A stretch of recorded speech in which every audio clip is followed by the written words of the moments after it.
Yep, we're 3 minutes out, 3.5 minutes out. Yeah. I sent you that link and that picture. Yes. I don't know if it's easy to like just drop that in there to like fade in and fade out. I don't know if that's difficult or not. It's up to you. Whoa, I can hear your.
Can be found in the complete junk removal business training series.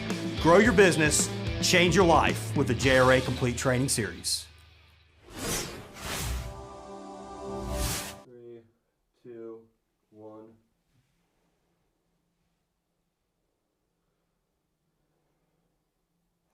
All right, everybody. Hey, welcome. It's Tuesday, 12 noon Eastern Time. That means it is time for Let's Talk Junk. I'm Lee Godbold with Junk Removal Authority. Hope you guys enjoyed that little bit of preview of that junk removal video training series that just posted. We also put some stuff out a few days ago, a preview on job quoting. So anytime we put out any previews of these series on the YouTube channel, they go away pretty quick. So that video is going to be getting pulled fairly soon. It is part of our larger junk removal video training series, the complete junk removal video training series. If you got more information, just submit your information in the link that'll be in the description of this video. All right, so today's video, every single Tuesday, 12 noon Eastern, we talk something related to your junk removal business. Last week it was on setting prices. I think the week before that was on phones. And this week we're actually going to shift our attention over to, you're working all the time, now we're going to shift your attention over to how do you get ready to take a vacation? How do you prepare your business to take a vacation? So what some of the smaller companies do, if they're going to take a vacation, and I've never been able to do this, but they're just like, you know what, I'm just not going to work. I'm going to turn it off for 5 days, 6 days. I'm not going to answer the phone. I'm not going to do any jobs. I'm just going to completely disappear for 5 or 6 days. And there's very few people that actually do this that have an established business. The ones that generally do are the ones that are looking at this as like a side hustle. They haven't been doing it very long. They don't have a whole bunch of repeat customers. They're certainly not spending much money on advertising. If you guys are out there and you're building up a business to using aggressive advertising, you've got previous clients, you've got a lot of stuff going on, you got a lot of investments going on, your phone's ringing all the time, you're spending a lot of money, you're not going to want to just turn your business off. You need to prepare that business so you're able to take a break. So what generally happens is for years and years and years and years, you never actually take a vacation. And that's tough, because what I found is a vacation is actually one of the best times for you to recharge, come up with excellent ideas, really get pumped up and more enthused to get back and get to work again on your business. Because if you're in the grind all the time, at some point you just get tired of it. You're going to wake up in the morning, it's going to be worse going into your business than it was going into the job you had prior to it. So vacations and downtime and just being able to get away is extremely important. How do you prepare your business for that? If you guys have any questions throughout this episode, please make sure to post a comment or a question, and we'll get to just as many of those as we can throughout the day. The shout out today, every single week, we're going to be putting up a hat. If you want to send a hat to 950 Windy Road, Suite 204, Apex 27502, that's in North Carolina. We can get your hat up here. This is a customer of ours for a long time, Junk Co. out of Louisville, Kentucky. Thanks, Blake. I appreciate your long-standing business. Been working with us for over 2 years. All right. So the reason I'm talking about vacation in general is because right now, 2 nights ago, Austin and I, that's my wife, Austin, we were discussing on where we're going to take our next, what next place we're going to go to. So at the end of last year, as part of our New Year's resolutions, we said, all right, we're going to go someplace for at least 5 days once a quarter. And quarter one, we went to the Virgin Islands, we went to St. Thomas and St. John's. And then now we're looking somewhere in April. We're looking at potentially Hawaii. And then throughout the rest of the year, we're looking at Utah, going back to the Virgin Islands. And then I've got some other vacation stuff that I do that will not be with her. I'm a big pilot. Most of you guys know that. So every single year, other than last year, because they both got canceled, I go down to Lakeland, Florida in late April for a fly-in called Sun and Fun. And then I go to the big fly-in Oshkosh, Wisconsin, which will be sometime in July. And then we're going to mix in some regular beach trips or whatever like that. So all told, it's probably 6 or 7 weeks of vacation total. And what I've got to do is I have to get our current our businesses ready for that. So both Specialty Truck Bodies, which builds our junk removal trucks, as well as JRA, are relatively new businesses, and they're growing at such a rate that it does kind of require active management on my part. But I know by April we'll be ready for it. So the stuff that I've got to get done before JRA and Truck Bodies is ready is I got to get another salesperson hired for JRA, because we can't be relying on just Shane right now. There needs to be one other person. I've got to continue cross-training some of our team members for backup in case we lose anybody or when somebody else goes on vacation. And this isn't just in general when I leave, but this is stuff that has to get done. So when I leave, I've got this extra peace of mind knowing that if some bad events occur or some unfortunate events occur, that we're going to be covered, that I don't have to step in. So cross-training, we've got to finish setting up our new truck facility. Schedule business package classes around my vacation. So you got to look at stuff you got going on. We have business package classes about twice a month, at least once a month. So that's got to be around the times that I'm out. And then we got to pre-record content to be released that week. So for example, this live show, those weeks that I'm out of town, we'll release it live. It'll premiere live, and Mad Matt Mary, our video man, will be back in the background answering questions. Probably have Christian jump on too, since he's a junk removal expert, runs Junk Doctors, our junk removal business, kind of interacting with you guys. But that stuff is prepared and ready before I head out. Now here's something you're going to notice though. I mentioned nothing about our junk removal business. So that is because Junk Doctors has been in business since 2011/12. And for the last several years, it pretty much runs without me. I've worked on Junk Doctors maybe 15 hours over the previous 6 months. It provides me with a significant income with almost no work at all. It allows me to focus my attention on JRA and truck bodies and bringing you all this, this great content, this great information, helping you guys kind of build up your businesses. So 15 hours in the past 6 months makes an excellent income off of it. Top 5% in America, probably even higher than that, just off that one business, and it literally requires no effort at all. So how do you get to that, and more, and also first, how do you get to the point where you can actually go off and take a vacation? So how am I able to do that? It's because I've got an extremely strong supervisor in place, or actually in this case, I've got a GM in place, and my business partner, Christian. So Christian's in there, but we also have individual supervisors. So our Charlotte location and our Greensboro location each has a supervisor, as well as Raleigh. So Christian oversees those 3 locations, making sure everything runs smooth. But we've even made, since I'm not involved hardly at all in that business anymore, we've given him a backup as well, where there's a supervisor at each one of those locations. So if Christian wants to get up and go, that he's able to do that. So we train all of our crews using the video training series, and as well as out in the field training. So that's one of the first things you have to do. So you got to get 2 crews that fully function without you. So you're going to train them using the video training series or some other method. That's how we train ours. And then we monitor their numbers. So we use Workiz. You have to have a very good CRM. So if you do not have a CRM, which we recommend Workiz, there's actually a link in the description where you can sign up for a discounted version of Workiz. Workiz is actually running a deal for anybody JRA refers over to them. So that discount is in the description of this video, or if it's not yet, it will be soon. So you must, before you go off and you're able to take a vacation, you're going to have a good CRM, which we're going to recommend Workiz. Why? Because Workiz is going to allow you not only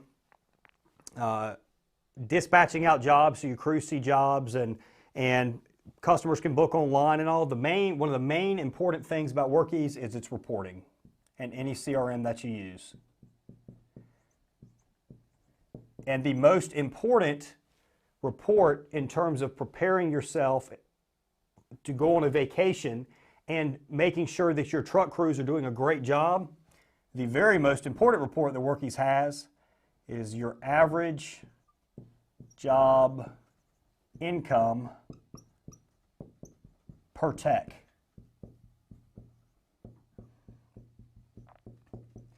Why is this really important? Because if you're not on the junk truck yourself, if you're not personally out there, if you're not interacting with the customers, if you're not actually loading the vehicles up, you need to know, are they quoting the correct amount, the correct price? And then this is also an anti-theft measure. So if you notice, if you have 3 different techs, and especially if you yourself have been on the truck too, and you notice that you normally quote an average job of $330, and you've got Ben over here, he actually quotes higher than you. He averages $340.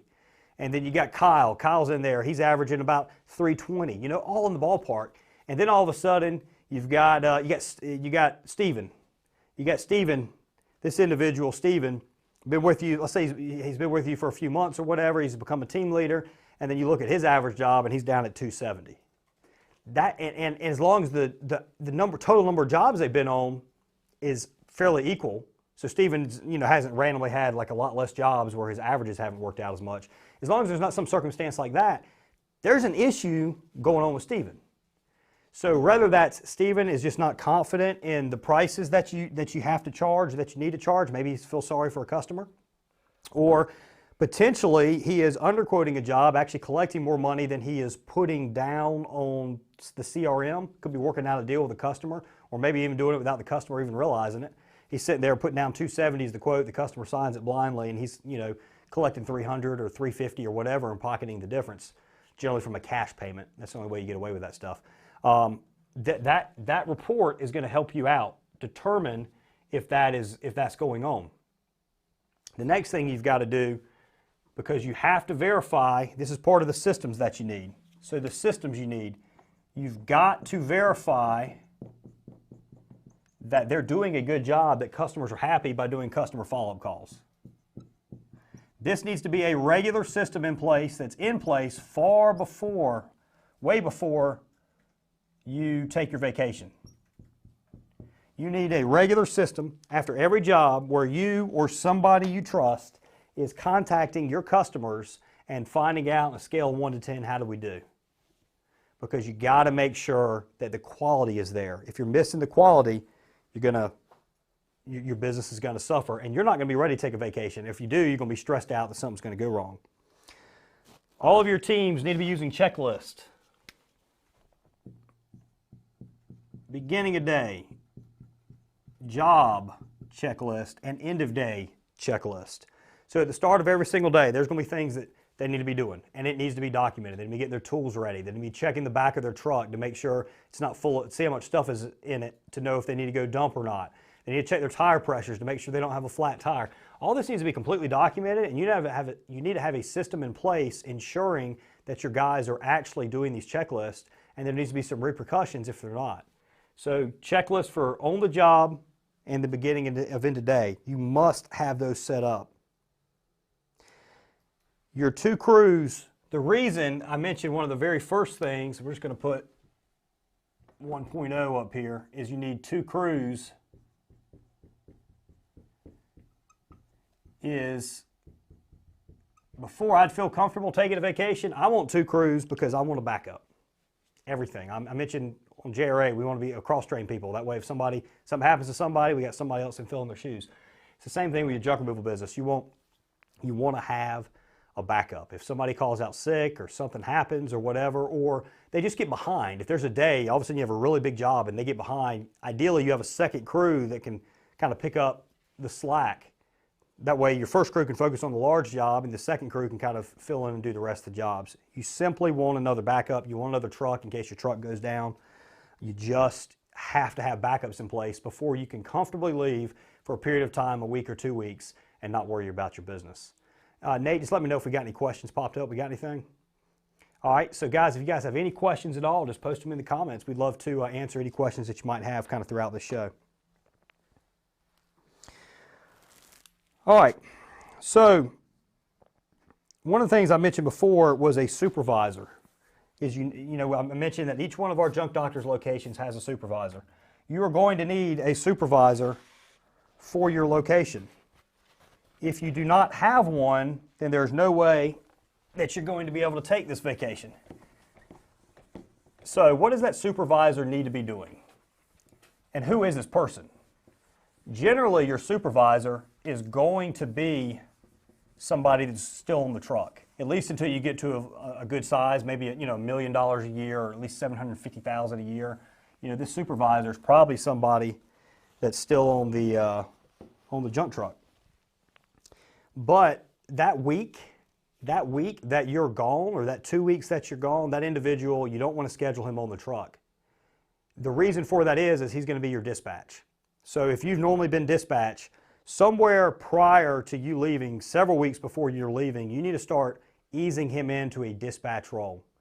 So this individual, several weeks, probably a month before you leave, you're going to start having him do some of the same stuff that he's going to be doing while you're gone.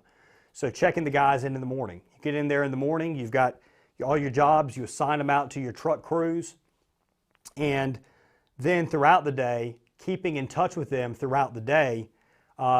When a job completes, all right, you need to go here, or this crew knows to go here, or you know what, you're behind, so I'm going to have crew B actually take your next job, and that's going to get everybody back on schedule. You want to go ahead and slip that person in to doing that.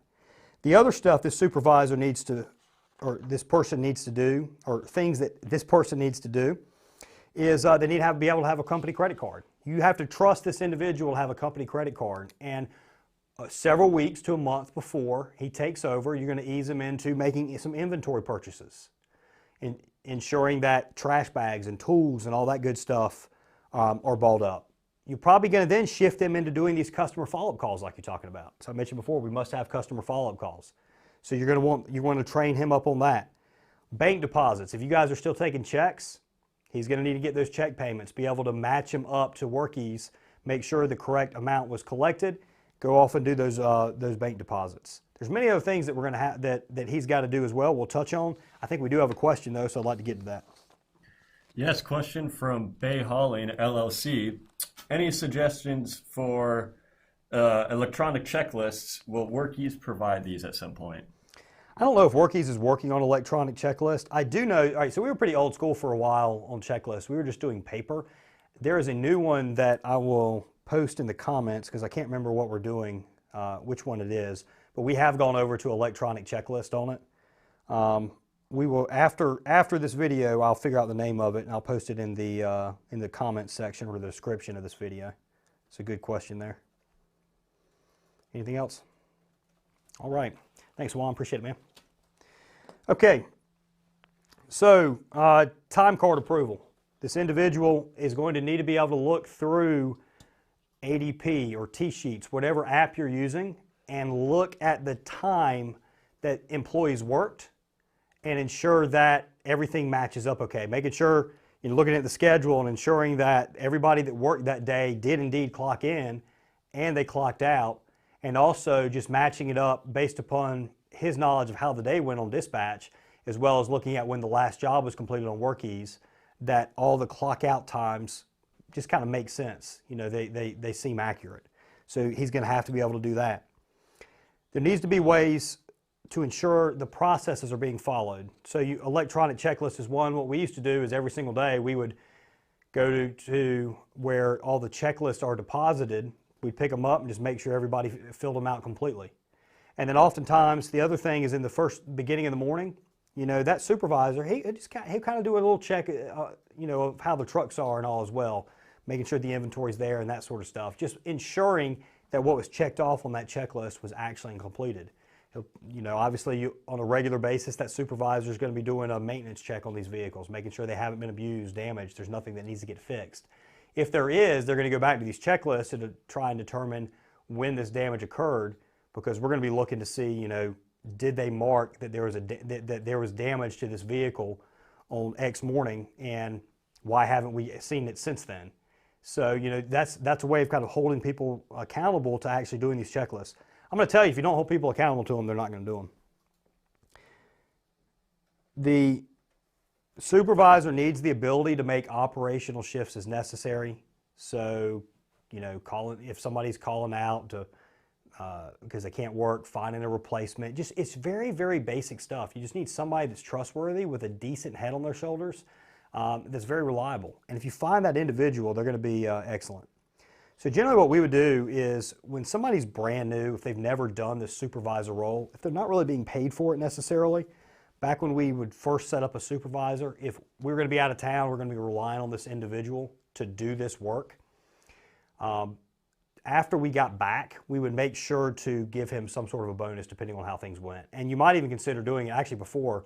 What we normally do is we give him a little bit of a bonus before and we give him another bonus after. And the reason we would do that is we want to make sure this guy's ready for the next time that you need him to step in. What you're going to find is once he's trained up and ready for that stuff, you'll actually, not just when you go out of town, you'll rely on him. Just some random days throughout the week or throughout the month, you might start easing some stuff over to him, giving you a bit more freedom in your business. This is a role that is super, super critical. Not just for when you take a vacation, but just when you get to like a 2-truck operation. Because listen, all of us got into business because we didn't want to, we wanted to answer just to ourselves. We didn't want to be a slave to anybody. And sometimes some people's work can feel that way. You know, you can feel that way. But what you'll find is oftentimes as a business owner, you'll be in a lot worse situation. Yeah, it's your own thing you're working on, but if you look at it, a lot of times your hourly pay actually goes down. We don't want that to occur, and this supervisor role is going to be critical to making sure that doesn't occur. All right, the next thing you need after you get that trusted supervisor in there, the next thing you need is someone answering phones other than you or your spouse. Because ideally, when you're going on these vacations, if you have your wife answering the phone, she's probably going to be going with you. So it's really going to put a damper on the whole situation if one of you has to be on the cell phone all the time. So what are your options on that? Well, that was the exact reason we created the JRA Contact Center. We can be your backup. So if you guys are leaving out of town, we can then be primary. Only pay for jobs that we actually book. So that JRA Contact Center is an option. The other thing is obviously the supervisor could actually be primary. But remember, when the supervisor is doing dispatch and he's got all the other stuff going on, let's just say that one of your truck crews calls out and your supervisor actually has to step in. You're not going to want him answering the phones as he's going on throughout the job. The call's not going to be handled as well. It's a dangerous situation, especially if he's driving. So oftentimes what a lot of people do is they'll have them as the business owner, or a supervisor will be the primary person taking calls. They'll use our contact center as a backup, which is a pretty daggone neat feature. That way you're not having to pay if the supervisor can take the call, but if he's going to miss it, it switches over to that contact center. That's the exact reason we created that thing, is because it was something that I needed years ago. I look back for probably 6 years, 5 or 6, yeah, let's say 5 years. 5 years, lunchtime, I could forget taking a lunch and going out with anybody, because this phone would ring just nonstop. I mean, every 5 seconds I'd be picking up a phone call, booking a job. For dinner, same thing would happen. These calls would come in. So that contact center is just an excellent, excellent option. And when you're taking a vacation, it used to be when I would go on a vacation, it wasn't really even a vacation, because the entire time my junk removal phone was ringing. I was booking these jobs. That's until I got a supervisor scheduled. Even then, before we had the contact center, I was back up to the supervisor. So if Christian missed the call, it rotated to me, and it was amazing the number of calls that I still got, simply because he was busy doing other things, or oftentimes he was on the other line. So the phone stuff is one of the largest issues you're going to have to fix before you can truly go off and take a nice relaxing vacation. The other stuff that you need, as we're starting to kind of wind down on today's agenda, let me know if we got any other questions and all. Like I said, guys, we probably have maybe 5 or 10 minutes more of stuff here, so any questions, make sure you post them. The next thing that we've got here is around vendors, backup vendors.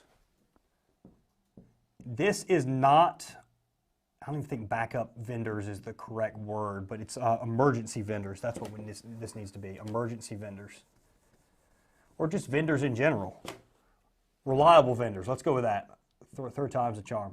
Reliable vendors. What are the vendors that you need? Well, guys, we're going to construction sites, we're going to landfills, we're going to hit debris. And a lot of that debris is going to be nails, screws, sharp pieces of metal, stuff that's going to stick into tires. So we need a mobile tire vendor. Some of you guys are going to say, well, I just keep spares on my truck and I can change it out. Those of you in pickup trucks and trailers especially, that's fine. You know, it's a little dangerous for your crews to be, if they're on the side of the road, to be changing out a tire. A lot of times you're going to find just the liability relief of having a mobile tire vendor will be nice. But on the bigger trucks, it's difficult and dangerous to do on the side of the road if you don't have the proper equipment. So you need a mobile tire vendor. What else do you need? Well, you're going to need a reliable mechanic or shop. And listen, your supervisor needs to be familiar with these places. If your truck goes down, you need to be able to rotate that over. You need accounts set up for rental trucks. So if this vehicle goes down, you need to train your supervisor and already have a commercial account set up with a company like Penske, Budget, U-Haul. We've typically found Penske is really the best rates, the best trucks for the types of stuff we do. It's not going to be a dump. A rental dump truck, the ones they have normally aren't large enough for junk removal, and they're astronomically high on rental rates. So it's going to be a box truck. You guys are going to have to hand unload, but you know what? You're going to get your work done. That needs to be in place. The most important part is not only do you have these set up, but your supervisor's familiar on the situations that he needs to call these places, and he needs to set this stuff up. The other thing that you've got is, especially if you take a 2-week vacation, at some point in there, you're going to need a bookkeeper. And this, you should have a bookkeeper anyway. This doesn't mean somebody that's directly an employee for your business. You don't need that until you get to probably $1 million a year. This is an individual that's processing your payroll. This is one of the largest things. Because if you're gone, your payroll, you're going to need to pay your guys. Just because you're on vacation doesn't mean you can have a vacation from paying your guys if you want to keep those trucks rolling. So your bookkeeper, in conjunction alongside of your supervisor approves the time, everything looks good, the bookkeeper can then process payroll. And that needs to be, again, you want to do that before you actually leave. So all of this stuff, you might even want to do a mock vacation. If you're taking a 2-week vacation the week prior, you likely want to at least do a period of time testing out how things are going. That way you're available on your phone and you're able to train the supervisor on anything that you might not thought of. Because here's the deal, guys, when you go on vacation, and I used to be the world's worst at this. Somebody was actually talking about, Shane's on vacation right now. He's down in, where is he? South America. And in Brazil, that's what I was going after. And he was talking yesterday, we do a morning huddle every morning, and he was telling everybody on the Slack call he was having a leave vacation, which is a working vacation. And that is vacations that I used to take, but for the most part now, when I'm gone, I'm pretty much gone. Now, am I thinking about business? Yeah, but it's high-level stuff, up in the clouds. It's where are we going? It's strategy. It's not down in the dirt thinking about issues and current projects we have going on and all that kind of stuff. It's where are we going next? I do think about business a lot on vacation, but it's very, very high-level stuff, and it's mixed and mingled in with actually enjoying whatever we've got going on during that particular time. So when you go on vacation, you should not be having to take phone calls. You should not have to put out every fire that's going to happen. And they will occur. There are going to be issues while you're gone. Now, the exception to this is like a crash. You tell your supervisor, these are the situations you can contact me on. Or these are the situations you should be trained on. These are the situations, if they occur, that I need to know about. So something like an automobile crash, somebody getting seriously injured on the job,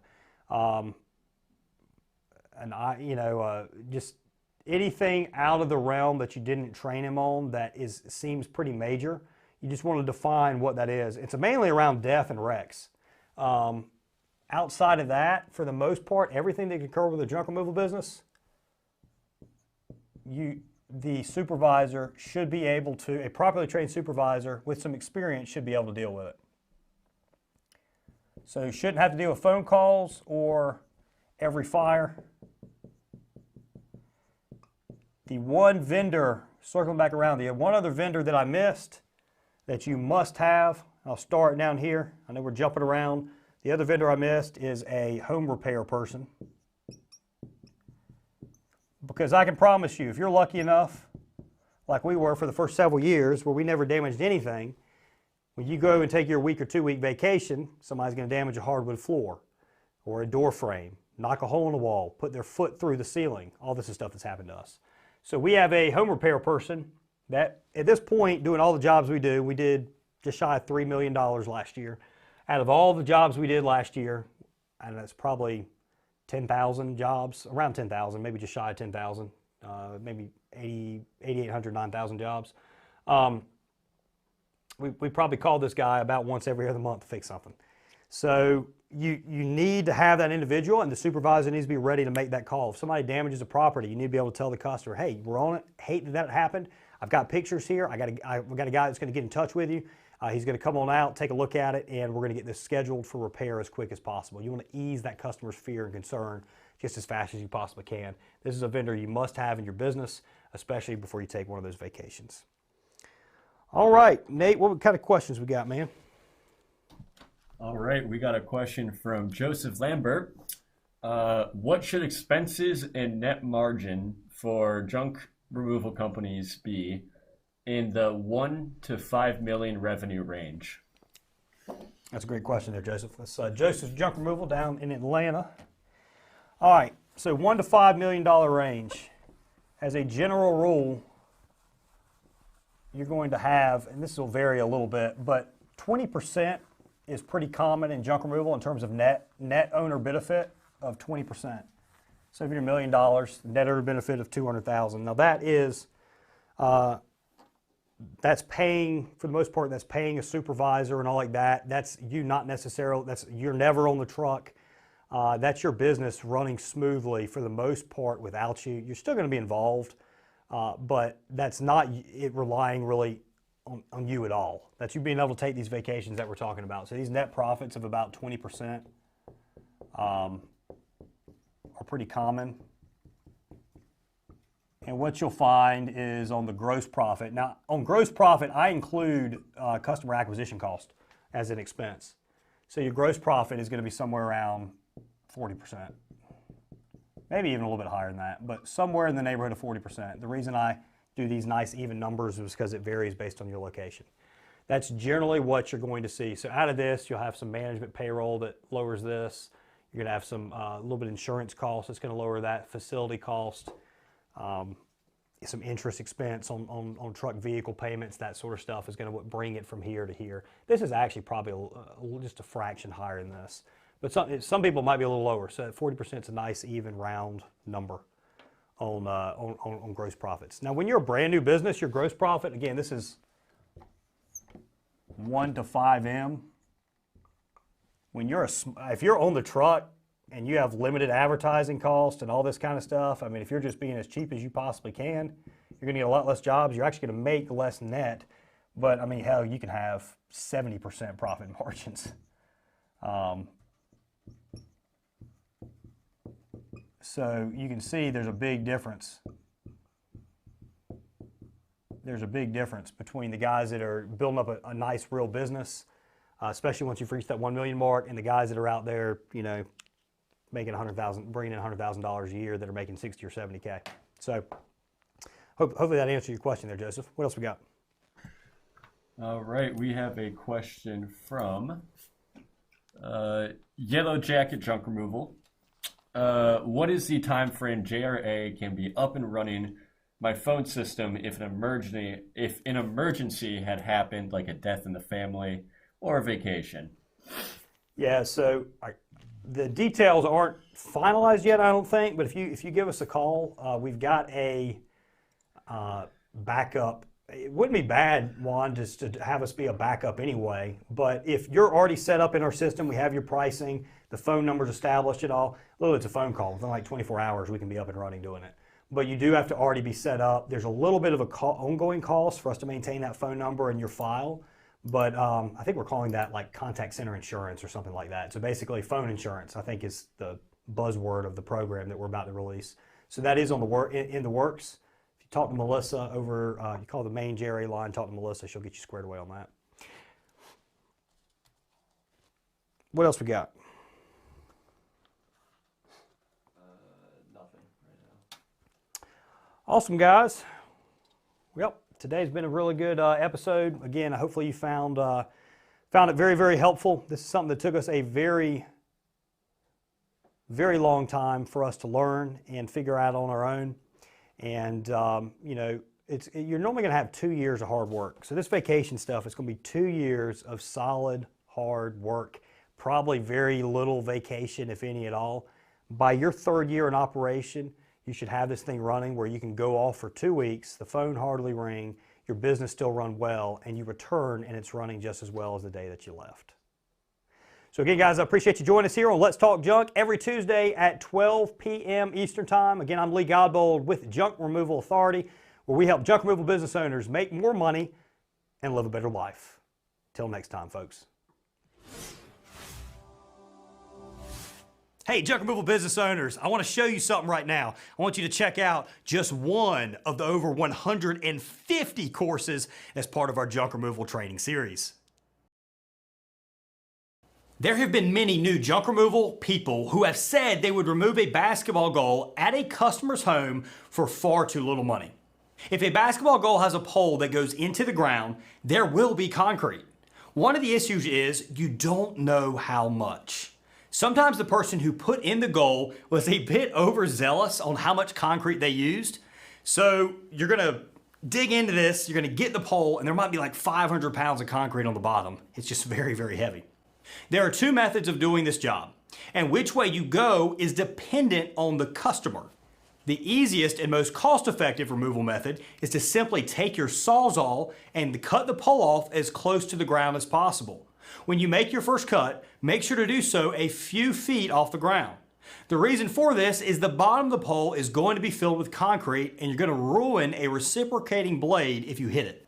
Once the first cut has been made, you can look down the pole to see how close you can get to the ground. Once you cut it off as close to the ground as possible, load the truck and the job's finished.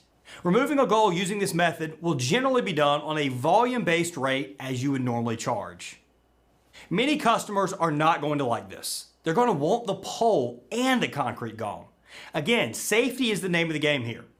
The best way to remove a basketball goal is to use a skid steer. If you do not own a skid steer, you can actually go and rent one for the job. The time and the energy that you're going to save by using a skid steer and the level of professionalism you're going to show is going to be well worth it. The first thing to do is to use your Sawzall and make a cut most of the way through the pole. Then maintain control of the top half while bending it over and breaking it off. Go ahead and load that into the truck with your skid steer. Next, it's time to pinch the bottom part of the pole between the teeth and the bucket and then lift it up out of the ground. Make sure you are carefully watching the driveway if the pole butts up right next to it. You don't want any pressure at all in the driveway or you could bust a chunk out of the driveway. And that's very expensive to fix. As a general rule, when pulling the pole out of the hole, do so with the skid steer parallel to the driveway. Don't be behind it or in front of it. Parallel is where you want to be. When quoting a removal that includes the concrete ball, you're going to charge the volume rate plus an equipment rate for the skid steer. Find out what the rental rate for a half day or a day is, what the taxes are, and what the delivery or pickup fee is, unless you can deliver it and pick it up on your own. As a general rule, you'll mark up the rental rate by about $50 or so, depending on the time it takes to coordinate everything. One thing you might be thinking is, why can I not just use a sledgehammer or just rent a jackhammer? Both of these methods will work, but you're going to work long and you're going to work hard by doing it. For just a little bit more money, you can do the job quickly and professionally without wearing yourself out. We've done removal of these basketball goals using all three methods. By far and away, the easiest thing to do is the skid steer.